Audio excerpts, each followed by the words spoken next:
Saudara kasih shalom, puji Tuhan, kita bisa bertemu kembali dan saya bisa menyapa saudara semua pagi ini. Saudaraku yang kasih, beberapa waktu lalu saya mengangkat satu tema hidup dalam keharmonisan dengan sesama. Saya beri kategori itu seri 1. Hari ini adalah judul yang sama, hidup dalam keharmonisan seri 2. Dan juga teksnya diambil dari 1 Petrus pasal 3.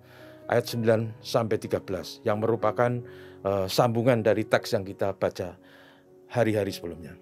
Demikian firman Tuhan, dan janganlah membalas kejahatan dengan kejahatan atau caci maki dengan caci maki, tetapi sebaliknya hendaklah kamu memberkati, karena untuk itulah kamu dipanggil, yaitu untuk memperoleh berkat. Sebab siapa yang mau mencintai hidup dan mau melihat hari-hari baik, ia harus menjaga lidahnya terhadap yang jahat dan bibirnya terhadap ucapan-ucapan yang menipu.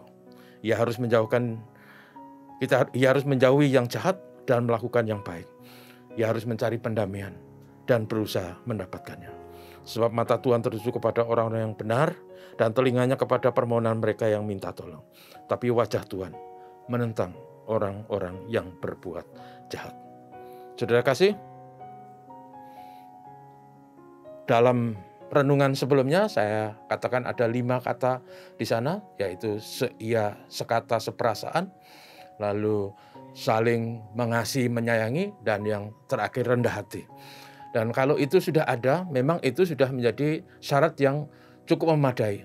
Pertanyaannya adalah bagaimana kalau dalam realita kita kemudian menghadapi orang-orang yang melukai perasaan kita, menghadapi orang-orang yang sengaja mengatakan hal yang membuat kita susah, bahkan bisa marah. Apa yang harus kita lakukan? Teks kita tadi menjelaskan sisi lain, bagaimana sebuah kehidupan harmonis manis di antara kita bisa tercipta. Yang pertama dikatakan di sana adalah supaya kita tidak membalas kejahatan dengan kejahatan, caci maki dengan caci maki. Namun sebaliknya kita harus mengucapkan berkat. Saudaraku, dalam sudut pandang kita, sesuai dengan ajaran Tuhan Yesus, kita memang dipanggil untuk memberkati. Artinya kalau kita diperlakukan tidak baik, bahkan kalau kita dibenci tanpa alasan, maka tugas kita adalah tetap mengasihi, mengampuni, tidak membalas kejahatan dengan kejahatan. Karena kalau kita membalas kejahatan dengan kejahatan, sesungguhnya kita juga sama menjadi orang yang jahat. Dan kalau kita dicaci maki, terimalah, karena Yesus juga dicaci maki. Sama seperti itu. Makanya firman Tuhan mengatakan supaya kita tidak membalasnya.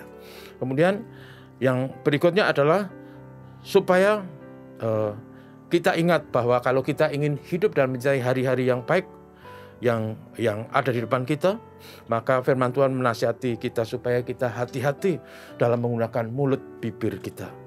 Jangan terpancing dengan kata-kata yang kasar. Jangan terpancing untuk ikut menyakiti sesama. Jangan mengucapkan dusta dan fitnah. Apalagi hal yang tidak bisa dibuktikan kebenarannya yang oleh kita. Jangan pernah sembrono dengan itu. Dalam konteks kita sekarang ada banyak gosip, ada banyak berita-berita di media sosial yang isinya adalah hoax, isinya adalah fitnah, isinya adalah sumber-sumber berita yang hanya ingin merusak kebersamaan, menghancurkan hidup bersama. Karena itu kita harus hati-hati dengan mulut kita, supaya mulut kita tidak menyusahkan orang lain. Kemudian yang berikutnya adalah supaya kita menjauhi yang jahat dan kita saling mengampuni dan bersikap yang manis. Menjauhi yang jahat sekaligus rela mengampuni dan bersikap yang manis kepada sesama, termasuk sekali lagi kepada orang-orang yang telah menyakiti kita, yang telah memfitnah kita, yang telah menyusahkan kita. Kita harus saling mengampuni sama seperti Kristus sudah mengampuni kita. Efesus pasal 4 ayat 32, supaya kita ramah seorang terhadap yang lain, saling mengasihi dan saling mengampuni seperti Kristus sudah mengampuni kita. Bahwa Yesus, saudaraku, di hari Jumat Agung, di hari Prapaskah itu, Yesus rela disalibkan, menderita untuk kita. Dia mengalami semua itu supaya dia mengampuni kita. Dan karena itu kita dipanggil juga untuk mengampuni sama. Dan kepada kita semua, orang-orang yang hidup dengan benar dan baik sesuai dengan prinsip firman Tuhan, dikatakan oleh teks itu tadi bahwa mata Tuhan tertuju kepada orang-orang yang benar dan telinganya kepada mereka yang minta tolong.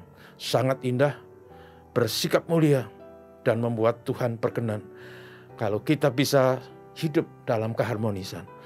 Kalau kita bisa menjauhi sikap-sikap yang jahat, menjauhi perbuatan-perbuatan tercela, dan tidak membalas kejahatan dengan kejahatan.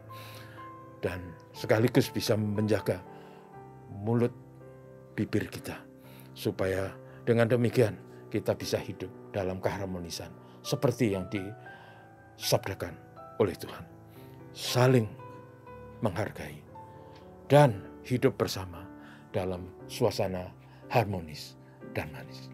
Kiranya Tuhan berkati kita, mari kita berdoa. Tuhan, terima kasih nasihat dari firman-Mu hari ini mengingatkan kami bagaimana kami harus meneladani Yesus yang sudah mati untuk kami, yaitu tidak membalas kejahatan dengan kejahatan, tidak membalas caci maki dengan caci maki, dan selalu hati-hati dengan mulut bibir kami, supaya mulut bibir kami tidak dipakai oleh si jahat mengungkapkan hal-hal yang membuat sesama kami menderita dan susah karenanya. Dan tolonglah kami juga selalu bersikap ramah, saling mengampuni satu dengan lain, seperti Kristus mengampuni kami. Berkatilah kami semua dan tolonglah kami dalam segala kehidupan kami. Tuhan, terima kasih kepadamu. Terpujilah nama-Mu. Dan berkati hari ini, berkati negeri kami, berkati gereja Tuhan. Bapa, terima kasih dalam nama Yesus. Amin. Selamat pagi, Tuhan berkati.